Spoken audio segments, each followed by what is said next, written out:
Chief Prepper here. I wanted to talk to you guys about a life I really hope doesn't come here. But I'm doing this video because it might. And there's a lot of people in chat these days who are advocating violence and war, and all I'm going to tell you is you're a fucking moron, because you don't understand what you're asking for. So I'm going to try and paint a little bit of a picture, and I can really only speak as a foreign force on foreign lands. I'm going to speak specifically about forward operating base operations and what it's like a little bit. So the first time I went to Iraq in 03-04 with 32 SBCT, Striker Brigade Combat Team, with the support battalion, we had females with us. And back then there was a big to-do about females not being with frontline units. And the problem with that was we have transitioned into asymmetrical warfare where there is no front line, so to speak. The front line is the wire at the edge of the forward operating base that is your security. Everything on the outside of that is bad. Everything on the inside of it hopefully is good. So there's a big to do about that. In the end, I think they changed the law because there was a big problem. They were getting ready to pull all the females out because of that thing. And they didn't do that. So the war, if it comes to America, or if it's only over in Europe, but we send soldiers over there, in the end, the one thing that will happen for sure is people will die.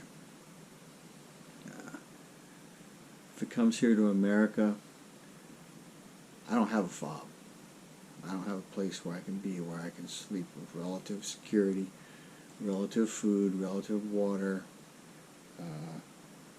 shelter. I have my house, but I can't hold it by myself, and I don't currently have a group to go to. Most of America doesn't have a FOB to go to. So FOBs are forward operating bases in enemy territory or foreign countries where you go ahead and you set up a place to live that provides those things: food, water, shelter, and security. A place of respite for when you're not in the fighting mode. Now, there are good things and bad things about FOBs. FOBs are good because there's a place to go for a break. They're bad because, well, the enemy knows where you're at. So one of the things about war is, even if you were like me, I was more of a FOB than not, and it was, FOBs are what's considered low intensity conflict. We used to get mortared and rocketed every day. The first time I was in Iraq. The second time it was less often, but more violent and more successful, if that makes any sense. So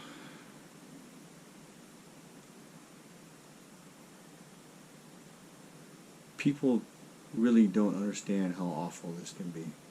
It's kind of like the Purge. And it would be violence beyond belief. And or The Walking Dead, except that the dead that you're killing are not going to be dead, they're going to be people. So be careful of who you choose as your leader. The second time I was in Iraq, as we were leaving, an E8 First Sergeant was doing something he was not supposed to do. And I pulled him aside and told him to stop fucking doing it. I said, "You're going to get people killed." And he kind of looked at me and said, won't go into too many details, but I wasn't the only person who told him. The commander I had told the other incoming commander to stop it. In the end, the first sergeant and that commander did not listen, and they lost 2/3 to 3/4 of that company because the enemy put a rocket in their fucking formation and killed a bunch of people. So just keep in mind, whoever you align with needs to be somebody that you can trust, which is very hard to do.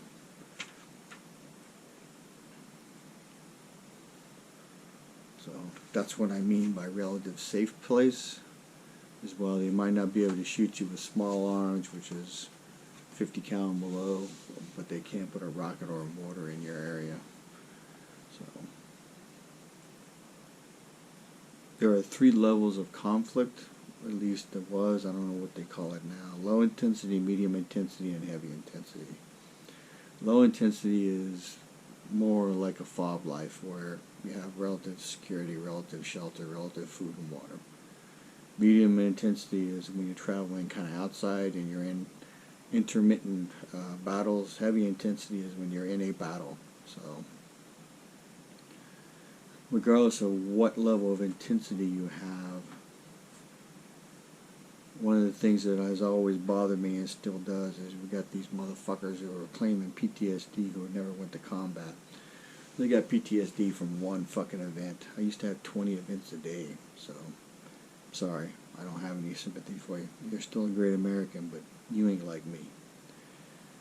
Having said that, being in that kind of life is a mind-altering event. You'll have to learn to sleep and be awake in a split second, fully functional.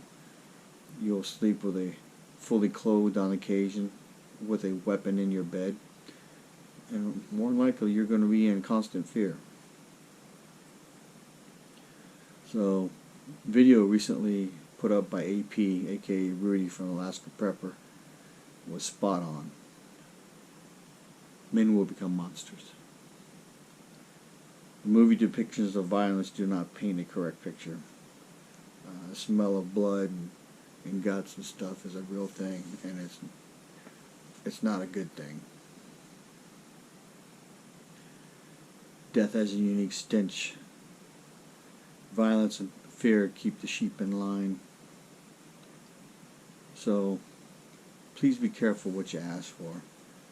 I am scared that this is coming to our country.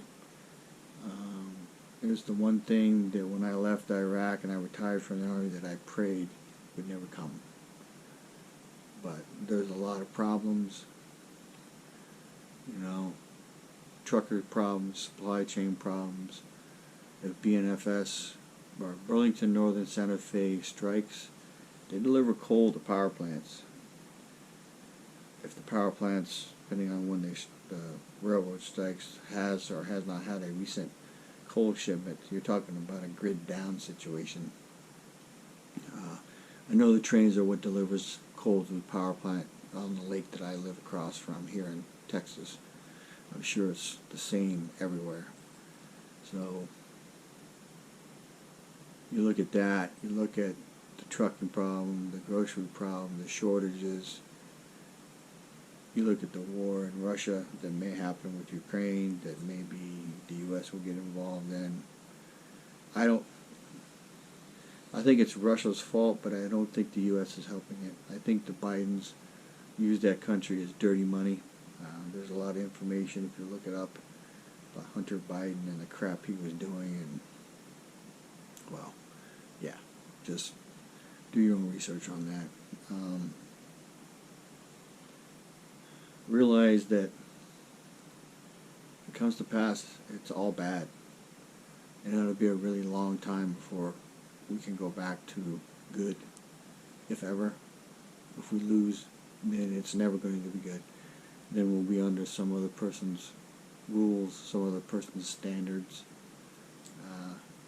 I've been asking 2 friends of mine for 4 or 5 years now, what's the end game? What's the goal? This shit is not happening by accident. And, they're both pretty smart. And I've said before in other videos, I haven't been able to get them to give me an answer. We have the access to evil right now. This is what I think is a possibility. Russia takes Ukraine. We don't do anything, or we get involved. Either way, we're tied up. That leaves China taking Taiwan, and North Korea can attack South Korea. And what does Iran do? That's one of the things that is kind of a, what's next type thing for them. It's rumored by somebody that I know that Iran has sleeper cells here in the U.S. all over that will cause chaos here. The last thing I'm going to say is one of the problems with America is because we've been the top dog on the block everywhere we go. Very few countries don't have people who speak our language. As a country, we've routinely gone into other countries and we didn't know their language. And during World War II, it wasn't a problem because we just killed them all. We haven't had a war like that since. I can tell you, going into Iraq and some other countries, that they didn't speak the language. That's a fucking problem because they can be talking about you and they learn quickly. Like the Mexicans here in San Antonio talk about me. I know enough to know they're talking about me, but I can't speak the language. And so imagine us being invaded. Let's say 4 different armies: Iran, China, Russia, North Korea. They all speak English, so we can't communicate in any way that they don't understand.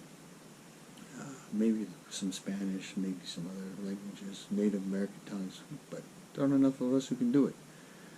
So I guess there's a price to be paid, and the piper's coming. So let's hope it doesn't come to that. You know, I did videos before about how just basic things, doing laundry, eating, sleeping, keeping yourself clean, security. There's going to be a 24-hour-a-day, 7-day-a-week, 365-day requirement. It is not an option not to do that. You know, and if you're not with more than, you need at least 5 or 8 people so you can pull shifts. But and then if you have a group of people that's bigger than you come up, there's always a way in. There's a reason castles failed back in the day. So it's kind of getting to be a long video. Camera hasn't shut off amazingly. I ain't gonna lie, this stuff is it's bothering me. So I'm gonna do what I do to take an edge off. But you know, imagine no food. I tell people when you get hungry enough, you'll eat your best friend, and I ain't talking about scruffing. People kind of look at me like I'm crazy. And people who have never been hungry before don't understand that. For the last, well, since World War II, we've been the force fighting on foreign soil. We haven't really fought here. If it comes here, then it's really bad. One of the things that the reasons we've always fought overseas is you never want to be fighting on your own soil. But when you're fighting on your own soil, you have nothing to lose and everything to gain. So I hope I'm wrong in my assessment, but I don't think the current generation of young people are willing to step up and fight and do the things that will become necessary. I can tell you that the safe space motherfuckers, you're going to get your feelings hurt. The Tinkle Barrels of the fucking world, the LGBTQ people, well, there's a place for you in a war zone, but ain't nobody going to be interested in your opinion unless you can provide something to the fight, contribute. So, we have an obesity problem in America. You know, I mentioned on a chat that better to go into war a little heavy than to go in light, because in the end, when you're hungry, everybody loses weight, and the chunky person can survive longer. And the reply was, well, skinny people require less energy. Not necessarily.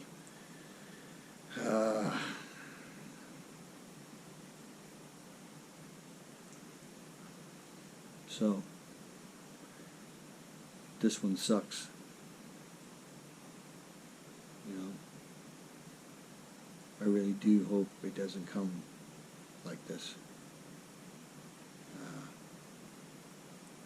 If you ever build a fob, you need to have it far enough, your wire out of ways and from where you live and work at, so that you have some safety.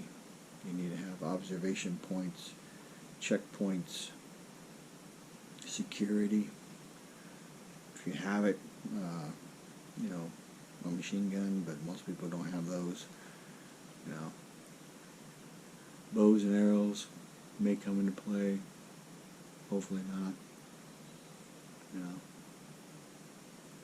If it does come to pass, hopefully we have enough Wolverines in America that we can fucking bleed them till they dry. But I just don't have confidence in that. My greatest fear right now is that I get recalled to active duty, which can happen. I got 70 years left, and then after that I can tell them no. And I'll be honest, at this point I'm not sure I would show. I might just disappear. But anyway, because I'm not interested in fighting overseas no more. I'll fight here, not overseas.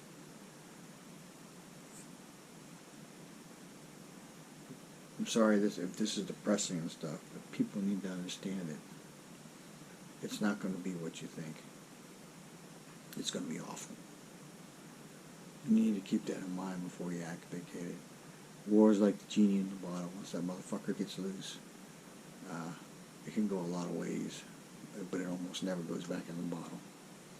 At least not until one side wins. So remember that. Chief Prepper out.